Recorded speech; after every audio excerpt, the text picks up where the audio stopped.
Donc, la prochaine rencontre, c'est une table ronde avec des intervenantes et une étudiante. Donc, j'ai mis des étudiants, mais c'est une étudiante. Donc, ça part sur le défi de l'accueil des étudiants internationaux. Donc, avec moi, Madame Canel Bolin, qui est étudiante à la maîtrise en médiation interculturelle à l'Université de Sherbrooke. Madame Elisabeth Doiron-Gascon, qui est travailleuse sociale à l'INRS. Et Madame Laura Anson-Pérez, qui est coordonnatrice de recherche du projet Adaptation et sécurisation culturelle des services d'aide psychologique et psychosociale pour les personnes étudiantes internationales. Et elle est chargée de cours à la maîtrise en médiation interculturelle. Alors, mesdames, bonjour. Euh, donc, est-ce que je vous vois? Oui, vous êtes là. Alors, je vais commencer avec Madame Bonin, qui est étudiante à la maîtrise en médiation interculturelle. Donc, juste se présenter et me dire votre lien avec le sujet d'aujourd'hui.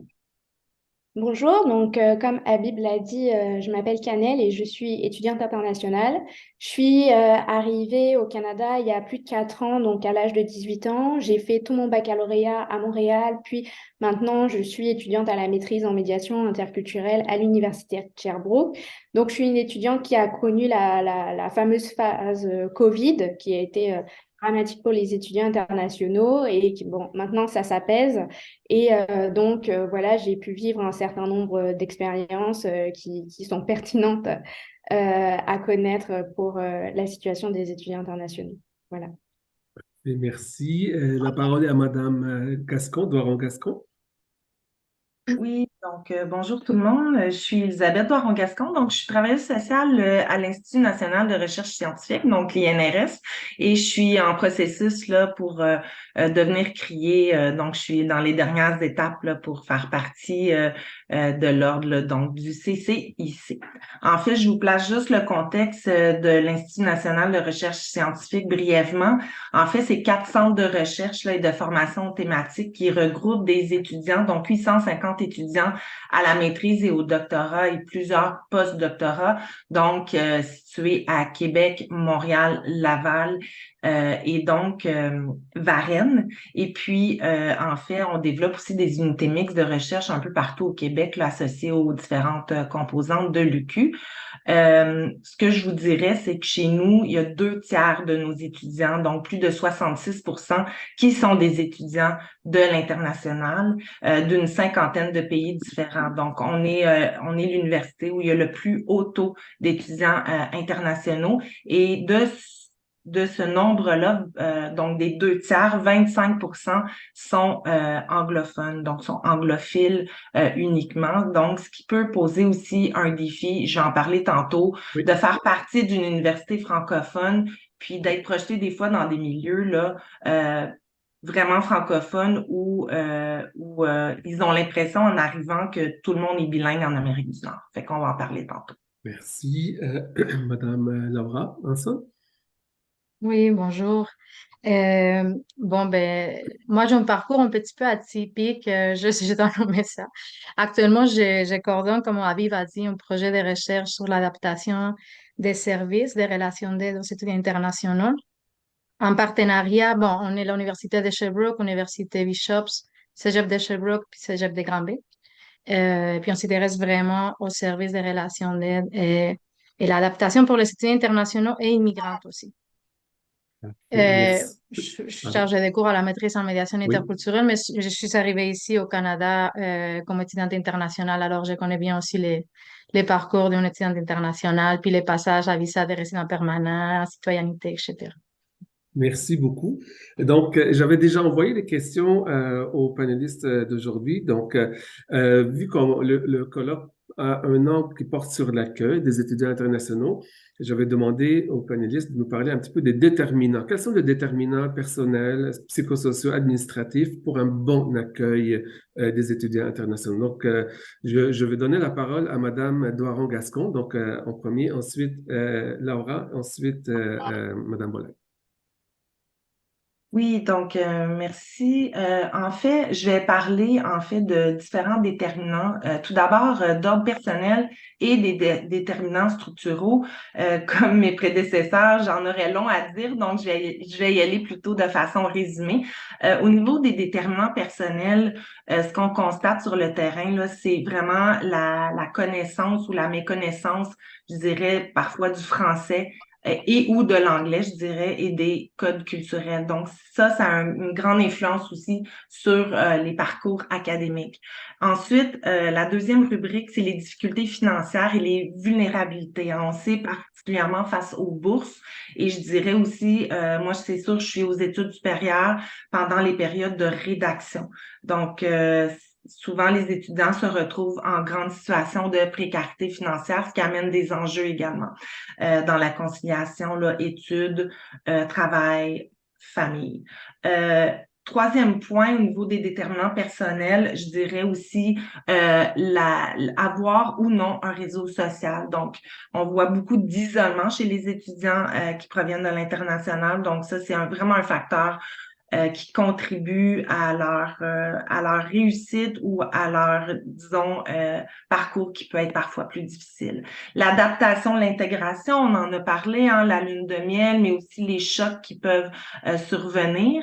Leur réalité, leur bagage psychologique, psychosocial et en termes d'apprentissage, parfois ils arrivent avec un certain bagage qui est pas tout à fait à niveau ou en tout cas qui est différent de ce que des modes académiques au Québec. Donc ça, c'est une autre réalité. Certains aussi arrivent avec, je dirais, des diagnostics ou des réalités neurodéveloppementales différentes et donc ça aussi, ça peut être des déterminants personnels. Et ben, c'est ça, la compréhension de nos systèmes. D'autre part, au niveau des déterminants structuraux, bon, on en a parlé là plus tôt, mais la difficulté et les retards dans les obtentions des permis d'études, les parcours et les statuts migratoires sont très complexes, particulièrement au Québec. Il y a des particularités. On est une société distincte à plusieurs niveaux, dont celui-là. Donc, au niveau administratif, c'est très complexe. On a parlé aussi de la pénurie du logement. Donc, ça, c'est une réalité qui est partout au Québec et particulièrement aussi à l'extérieur de Montréal, dans les villes. Donc, ça amène de nombreux défis pour les étudiants qui arrivent. L'accès au système de santé et services sociaux, j'en ai pas beaucoup entendu parler aujourd'hui, mais la précarité des statuts temporaires, ceux qui ont la RAMQ, ceux qui n'ont pas de RAMQ, donc qui sont avec des assurances privées. Il y a des conditions de santé préexistantes qui sont pas couvertes. Les étudiants peuvent se ramasser vraiment dans des situations où ils doivent des dizaines et des dizaines de milliers de dollars parce que malheureusement, ils sont hospitalisés et ce n'est pas couvert par les assurances. Et la méconnaissance de nos systèmes face à ces étudiants de l'international. Je travaillais auparavant dans les cégeps et ce qui m'a vraiment frappé de travailler auprès d'autant d'étudiants de l'international, en fait, c'est le fait que nos systèmes connaissent très peu cette réalité-là, malgré le fait qu'ils sont en grand nombre sur nos territoires. Merci beaucoup. Ça couvre quand même assez large. Je vais donner la parole à Madame Laurenson. Donc, c'est à vous la parole. Oui.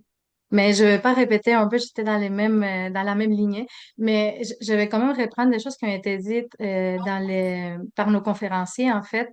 Quand on parle des étudiants internationaux, je me dis, tu sais, on met tout le monde dans les mêmes sacs, puis on voit la diversité, hein, qu'on y retrouve. Puis dans la diversité, la complexité aussi des situations, on le dit, c'est pas la même chose un étudiant francophone qui vient en échange qu'un étudiant allophone qui fait un bac qu'un étudiant anglophone dans un établissement francophone, c'est-à-dire des réalités sont différentes. C'est sûr que je vais parler davantage du milieu universitaire, c'est celui que je connais un peu plus, mais la réalité sont différentes. Alors, les défis qu'ils vont vivre, ces étudiants-là, ils sont très différents aussi, à tous les niveaux, en fait.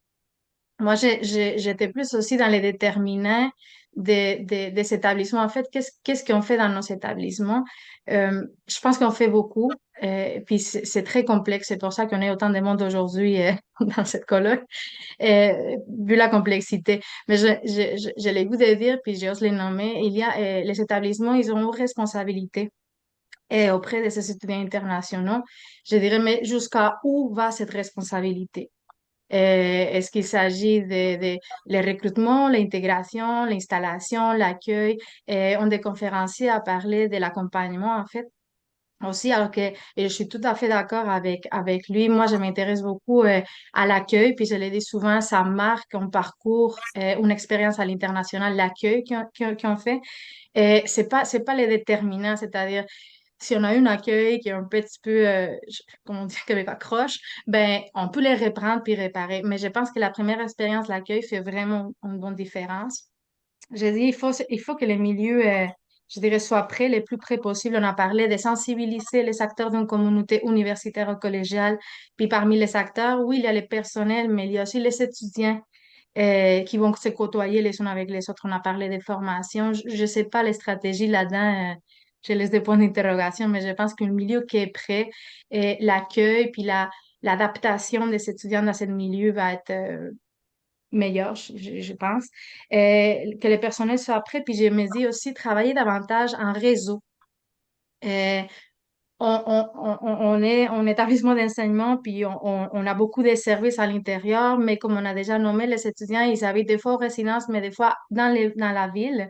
Alors que faire davantage de partenariats avec des acteurs qui sont à l'extérieur, soit des organismes communautaires, etc., je pense que on pourrait, ça serait plus cohérent, puis ça donnerait une certaine continuité dans cet accueil, puis dans l'accompagnement des étudiants.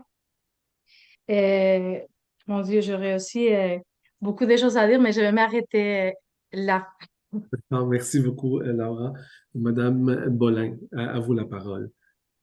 Je vais reprendre directement sur le dernier point de Madame Laura. Je pense que pour moi, la centralisation et la connexion des ressources, c'est extrêmement important pour les étudiants internationaux, notamment parce que je pense qu'on s'en rend compte, mais pas tout à fait, de la masse d'informations qu'un étudiant international a à traiter à son arrivée. Elle est gigantesque, de la plus simple étape d'aller faire ses courses aux plus grosses, comme trouver un logement et avoir de la réussite universitaire. C'est extrêmement compliqué. Alors, si aller chercher de l'aide, c'est rentrer dans un processus administratif complexe ou alors être répercuté dans différents services sans avoir de réponse ou devoir chercher, eh ben, on va mettre ça en second plan derrière la réussite des études. Donc, pour moi, c'est vraiment important que lorsque un étudiant international va demander de l'aide dans le service qui est le plus proche de lui, à savoir le service d'aide des étudiants internationaux, ben, qu'il puisse ressortir avec une réponse complète et pas seulement des renvois vers d'autres services. Donc, travailler, comme Madame Laura le disait, en réseau, avoir plus de connectivité ou alors avoir simplement de la centralisation des ressources pour les étudiants internationaux. J'ajouterais pour ma part aussi la gestion des crises.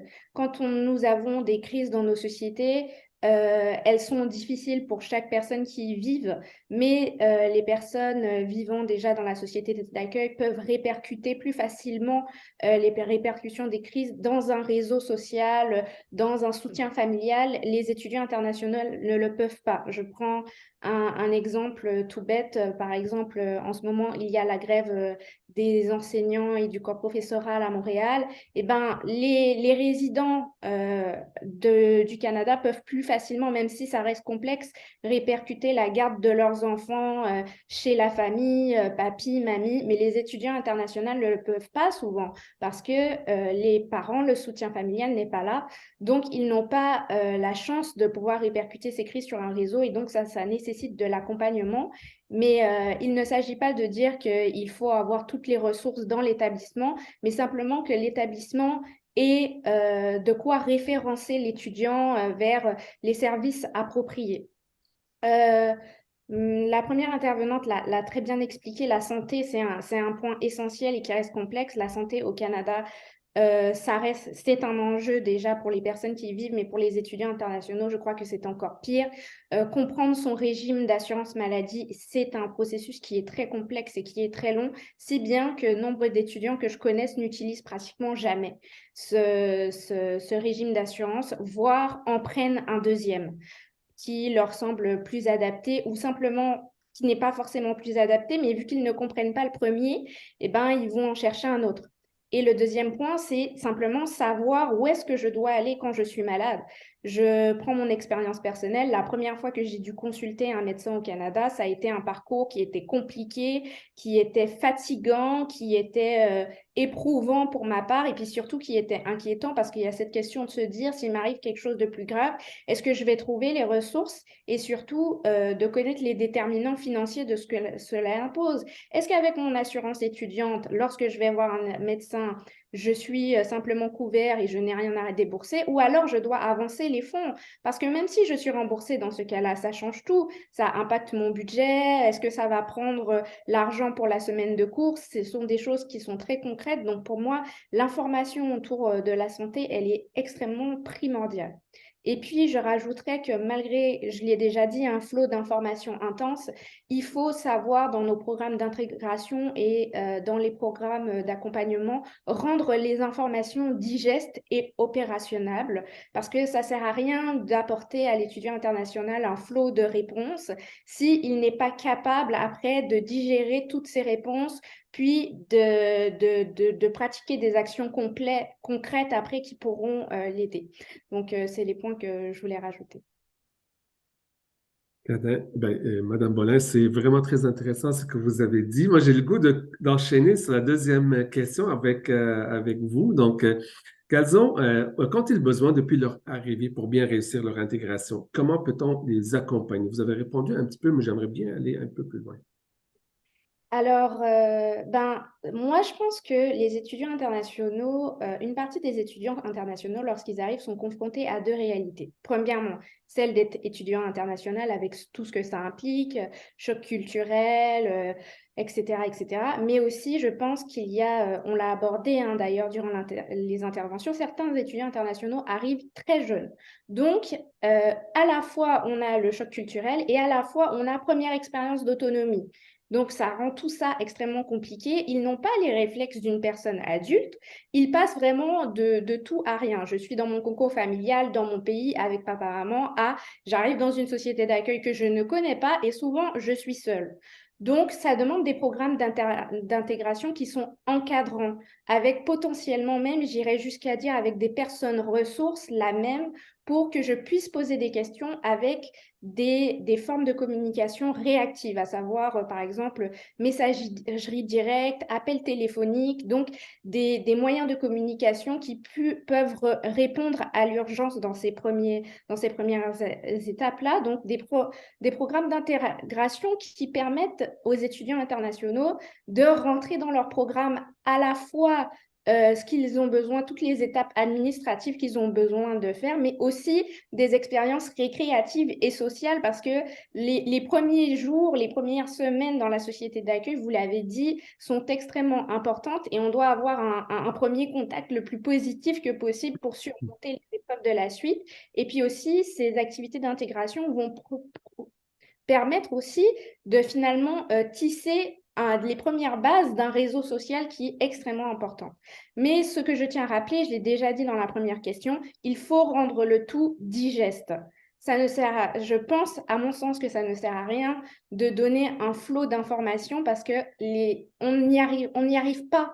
Toutes les informations qui nous sont données à notre arrivée, on n'arrive pas à les digérer et à les opérationnaliser. La réalité, c'est que pour prendre mon exemple personnel, je dirais que pour bien comprendre où je devais aller chercher telle information ou de l'aide, il m'a fallu 2 ans. C'est une réalité. Pourtant, ces informations-là, on me les a dites quand je suis arrivée, mais il y avait tellement de nouveautés, tellement d'informations, tellement d'étapes administratives que je n'ai pas pu opérationnaliser ces informations. Donc, pour faire un résumé, je dirais structure, personne référente, activité socialisante et puis un programme qui cible les informations précisément, puis qui permette que tout ça soit digeste. Voilà. Plus vous parlez, plus les commentaires sont élogieux. On va vous retenir avec nous. Je m'adresse à Mme Laura Hanson pour la suite. Donc, qu'ont-ils besoin depuis leur arrivée pour bien réussir leurs intégrations et comment on peut les accompagner? Moi, j'avais un point à apporter, puis je pense que peut-être ça Oui. répond aussi à Canel. Je suis un peu la lignée. Euh, Moi, je suis un vendu pour les approches de proximité. C'est-à-dire, on en a beaucoup de services, hein. C'est des services qui sont là pour aider les étudiants, puis donner des informations, les accompagner, etc. Mais quitte que c'est des services. Puis il y a beaucoup de services ou même des professionnels qui n'existaient pas, tu sais, il n'existait pas cette catégorie professionnelle ou ce type de service dans certains pays. Alors, les étudiants, ils vont rarement avoir tendance à aller vers les services. Je me suis dit pourquoi il faut que les gens ils viennent vers les services, pourquoi pas aller vers les gens comme une personne.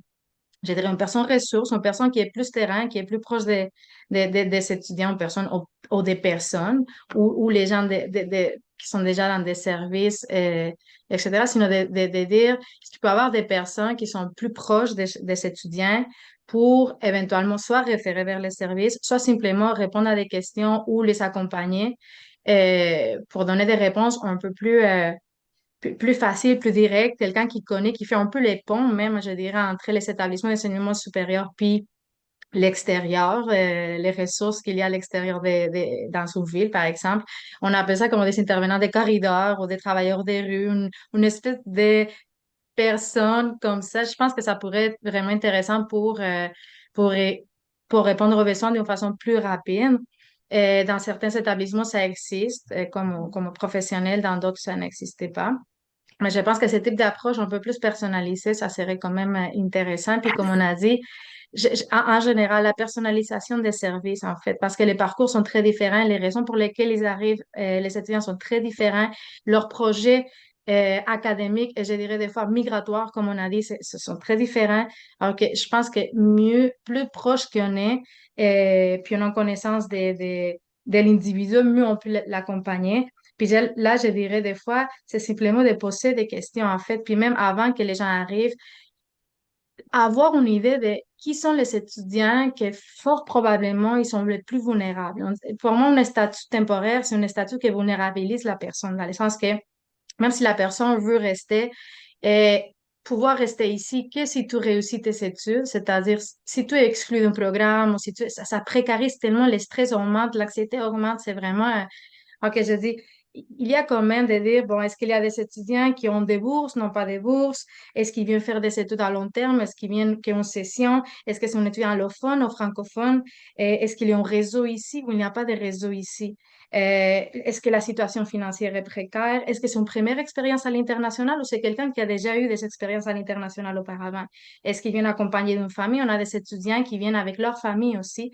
La conjointe ou les conjoints ont un visa de travail ouvert, alors que c'est une autre réalité aussi. Les conditions de départ, comme on a dit, s'il y a des problématiques de santé, etc. Alors qu'il y a plein de questions qu'on peut poser aux étudiants, euh, pas tout au début, mais si on a un lien de confiance avec, puis ça va nous aider vraiment à les accompagner, puis ça va aider à leur réussite académique, finalement. Merci beaucoup, très bien dit.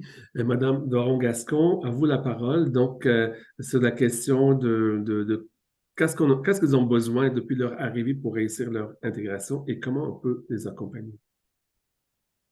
Donc, je vais y aller en deux volets. Je vais faire des constats généraux qui sont vraiment dans la même ligne là, que mes acolytes. Et puis, je vais y aller concrètement un peu sur ce qu'on peut faire dans nos établissements concrètement.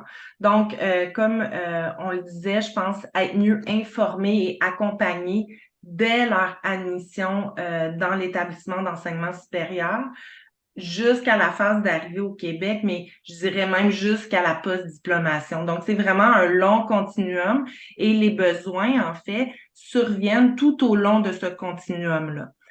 Avoir un accès facilité aux différents systèmes dans l'établissement, mais aussi à l'extérieur, hein. Comme je le nommais, particulièrement santé, services sociaux, les logements, c'est très, très complexe et puis ils ont besoin d'avoir des accès facilités et on a une responsabilité comme établissement, mais aussi comme société de faire venir les étudiants de l'international et de les accueillir dans ce continuum-là de leurs besoins et de leur réalité.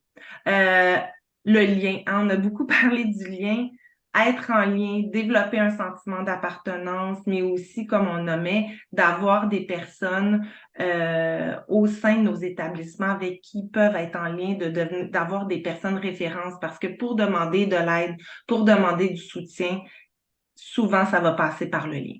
Fait qu'il faut vraiment, je pense, au sein de nos établissements, mettre des gens pivots. L'apprentissage de la langue, l'apprentissage des codes culturels, c'est quelque chose qui se fait dans le temps.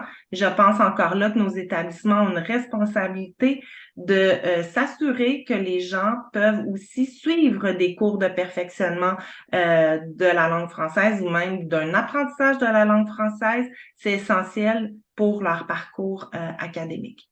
Avoir une meilleure compréhension des systèmes de l'enseignement supérieur, mais que nos systèmes aussi aient une meilleure compréhension de leur réalité et de leurs besoins qui sont parfois spécifiques. J'ai vu dans le chat tantôt, les étudiants en situation de handicap, il faut avoir un diagnostic en sol québécois pour avoir un renouvellement de nos prescriptions en santé mentale ou pour des médicaments pour notre trouble déficitaire de l'attention. Il faut avoir des prescriptions en sol québécois. Donc, encore là, ça complexifie l'accès et le soutien qu'ils pourraient avoir au niveau de leur cheminement. Puis, encore là, favoriser les liens. Donc, j'y vais avec quelques idées de projets très concrets pour les soutenir, en fait, la population des étudiants de l'international. Donc, par exemple, des programmes de mentorat, donc de paraidance entre des étudiants et des étudiants donc qui arrivent à l'université, qu'ils soient de l'international ou non. Je pense que ces programmes-là, en fait, démontrent vraiment un grand impact pour eux. Des réseaux d'alliés, parfois on les appelle les sentinelles en santé mentale ou les alliés de l'interculturel. Donc, selon les établissements, ça prend différents noms, mais plus on a des filets, en fait, de sécurité dans nos systèmes, ben, plus on offre différentes choses, plus selon, comme disait ma collègue, plus selon leur réalité, leur parcours, leurs besoins, ben, ils vont aller chercher ce qui fait du sens pour eux. On parle, par exemple, du soutien financier. À l'INRS, on a parti un programme de soutien financier parental pour les étudiants, donc qui deviennent parents au cours de leur projet d'études pour compenser un minimum de bourse même durant leur arrêt d'études, donc qui est un peu calqué sur le RQAP auquel ils n'ont pas droit. On parle de soutien psychologique, psychosocial, mais aussi à l'apprentissage qui sont essentiels et pas juste pour les étudiants qui ont des diagnostics officiels d'étudiants en situation de handicap. Des ateliers pour eux, mais aussi des formations pour les membres du personnel, particulièrement en première ligne. Je pense aux agents aux dossiers étudiants, je pense aux professeurs, je pense à tous les gens du registrariat, donc tous les gens qui côtoient les étudiants internationaux en première ligne. C'est essentiel aussi qu'ils aient certaines formations sur la communication interculturelle, sur l'empathie, donc différents points de repère aussi pour repérer les premiers signaux de déséquilibre. À l'INRS, on a développé aussi des documentations interactives justement sur le logement, sur la santé et services sociaux, sur les systèmes de garderie, sur les systèmes financiers quand on arrive, mais aussi on a développé un SharePoint interne qui est un endroit où les gens peuvent annoncer des chambres ou des logements disponibles, donc pour que aussi la communauté s'entraide. Je voyais dans le chat comment on fait pour le logement. C'est très complexe. Il y a quelque chose qui est très structurel, mais je pense qu'à petite échelle, on peut essayer quand même de mettre en lien les gens. Des campagnes de sensibilisation par la mise en place de projets, d'activités de réseautage, la formation aussi de crier. Je pense que plus on est de professionnels, d'accompagnement auprès de ces étudiants-là, mais plus on a d'autres formations. Par exemple, moi qui est travailleuse sociale, mais qui acquiert une formation de crier, ça me permet d'avoir une profondeur dans mon intervention parce que je suis consciente des processus migratoires, administratifs avec l'IRCC et de tout ce qui s'ensuit. Donc, je pense que c'est intéressant aussi d'avoir divers chapeaux. Travail de concertation, d'échange à travers nos réseaux. Donc, c'est sûr que le réseau de l'UQ est très fort à ce niveau-là, l'ISME, l'IRIPI. Donc, cette collaboration-là interréseau est très, très importante. Travailler avec les associations étudiantes. Je pense que c'est aussi vraiment concrètement quelque chose qui est pertinent. À l'INRS, on a mis, je vais vous le mettre dans le chat, la mise en place d'un guichet unique. Tu nous mets tantôt, Canel, hein, la difficulté de se repérer dans nos systèmes, mais on a vraiment fait en sorte, on a parti ça en septembre, donc un guichet unique. Donc, les étudiants ne se posent pas de questions, peu importe quelle est leur question. Il y a un chat box, ils sont répondus dans 1 minute, 2 minutes. Il y a un formulaire. Donc, c'est la personne derrière le guichet unique qui va pas dire à l'étudiant, ah, c'est pas le bon service, va là. Elle va accompagner l'étudiant et en arrière, elle va aller chercher le bon service pour l'étudiant.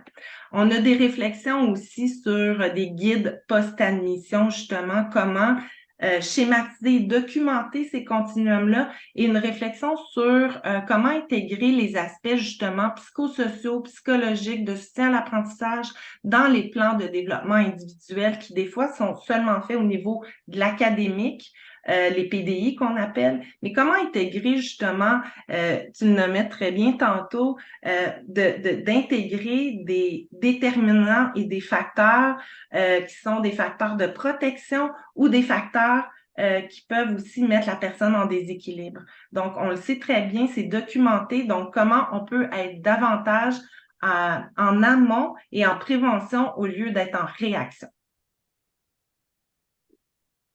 Tout un programme. Merci beaucoup. Pardon. Madame Bolin, la troisième question, si je vous demande qu'est-ce qu'on doit ou qu'est-ce que les intervenants, les accompagnatrices doivent développer comme compétences, votre regard est important. Oui.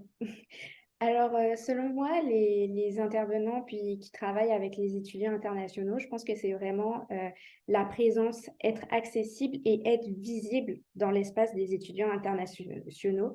Je crois vraiment que les étudiants internationaux, s'ils ne vous voient pas, ils n'iront pas vous voir. C'est-à-dire qu'encourager peut-être les intervenants à intervenir dans les classes, à se rapprocher des associations étudiantes, à être présents dans l'espace universitaire et à l'espace scolaire pour démystifier un peu les tabous qu'il peut y avoir, notamment autour de la santé mentale, puis finalement être plus accessible. Aussi, je crois qu'il faut être en apprentissage constant.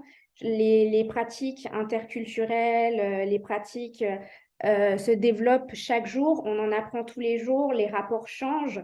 Donc, je pense qu'il faut rester informé et aussi, par la même occasion, qu'il ne faut pas tout attribuer aussi, je pense, à la culture, mais voir vraiment l'individu en tant que personne avant, puis bien sûr qu'il y a des déterminants culturels, mais il n'y a pas que ça. Donc, ne pas être biaisé uniquement par un filtre culturel dans ses interventions, mais avoir une vraie visibilité de l'individu en face de nous. Donc, pour moi, ces trois éléments-là sont très importants, à savoir présence dans l'espace scolaire, donc visibilité de ces intervenants-là.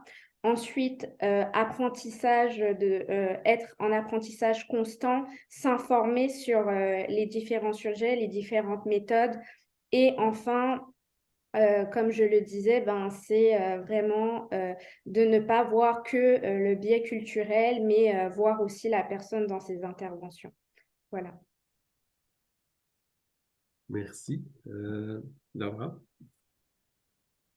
à toi la parole. Qu'est-ce que les intervenants doivent... quelles sont les compétences à développer chez des intervenants ou chez des accompagnatrices, chez CRI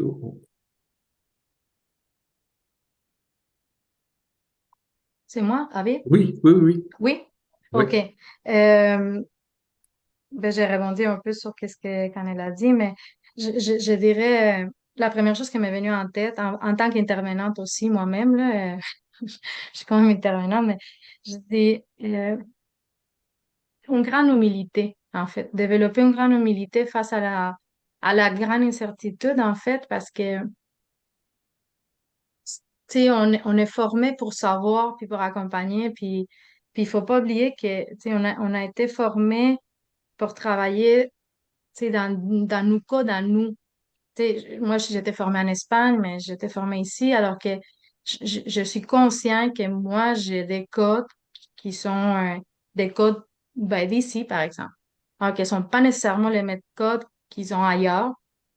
Puis, ça amène à l'intervenant des fois à sentir qu'il n'est pas bon ou qu'il n'est pas efficace dans la façon d'intervenir ou ok, je pense qu'il faut déconstruire un peu quand on travaille avec des gens de différentes origines culturelles. Des fois, c'est pas, je pense que c'est pas que la culture, mais la culture a un impact. Euh, Simplement qu'il faut les considérer. Puis que nous aussi, on appartient on a une origine culturelle. Donc, je dirais d'être très confortable avec l'incertitude, d'avoir une grande ouverture puis une grande curiosité, de voir, comme quand elle a dit, l'humain qui est différent, puis qui est peut-être dans des codes aussi différents. Donc, moi, j'irais beaucoup dans ces lignées-là, puis essayer d'avoir des pratiques vraiment inclusives, dans le sens que n'est pas qu'à l'autre de s'adapter à nous, c'est aussi à nous de s'adapter à l'autre. Puis là-dedans, si on a parlé beaucoup d'intégration et je souhaite le nommer, Habib, je suis plus dans l'inclusion, l'adaptation des étudiants internationaux que dans l'intégration des étudiants internationaux. Je trouve qu'on a déformé les dernières années ce terme. Pour moi, ça sonne assimilation. Alors que je pense qu'on a un rôle tant aux établissements, mais aux intervenants aussi, d'adapter nos pratiques puis en tant que professionnel, je sais que pour la plupart, on a des codes déontologiques, on a aussi un code éthique. Alors que à quel point, justement, ou jusqu'à où est-ce qu'on va pour bien répondre aux besoins des étudiants qui vivent différentes situations, soit des santé mentale ou d'autres. C'est sûr que je m'intéresse davantage à la santé psychologique. Mais bref, il y a peut-être une ouverture, puis se reposer des questions sur les pratiques d'intervention pour être plus ajusté, puis adapté, puis répondre aux besoins des étudiants dans ce cas-là. Voilà. Ok, merci. Madame Doron-Gascon, le mot de la fin. Oui, ben en fait, moi, je parlerais d'empathie culturelle comme trame de fond dans les postures, donc vraiment de considérer les différences, mais aussi les similitudes hein, d'une culture à l'autre, par rapport aussi à la nôtre. Et puis, justement, le versus, disons, l'ethnocentrisme là, qui privilégie un groupe ethnique, puis d'en faire comme un modèle de référence. Donc, c'est vraiment une posture d'empathie culturelle, mais je dirais de favoriser la communication interculturelle. Qu'est-ce que c'est? Ben, porter attention à l'autre, poser des questions, s'assurer que l'autre, il y a un échange aussi hein, entre les deux personnes. Donc, et les compétences interculturelles. Donc, vraiment, là, d'essayer en sorte de comprendre et d'interagir en se décentrant justement de nos propres repères. Donc, je pense que c'est important d'offrir au sein de nos établissements davantage de formation à nos membres du personnel, aux professeurs, aux gens de première ligne. Je le répète, c'est les gens qui interagissent fréquemment avec des étudiants, dont des étudiants qui proviennent de l'international. Les signaux de déséquilibre sont souvent présents, euh, parfois de façon très subtile, parfois de façon plus intense. Mais je pense qu'on a tous une responsabilité collective et pas juste les gens qui sont dans le secteur de l'international, pas juste les gens qui sont dans le secteur des services aux étudiants ou des services psychosociaux. On a une responsabilité collective de faire en sorte qu'on pousse ces étudiants-là vers la réussite et puis qu'ils soient le plus possible en équilibre dans ce cheminement-là. D'ici là, écoutez, merci beaucoup pour votre participation et au plaisir de se revoir. Je vous inviterai à d'autres types de colloques et d'interventions. Merci beaucoup. Au revoir.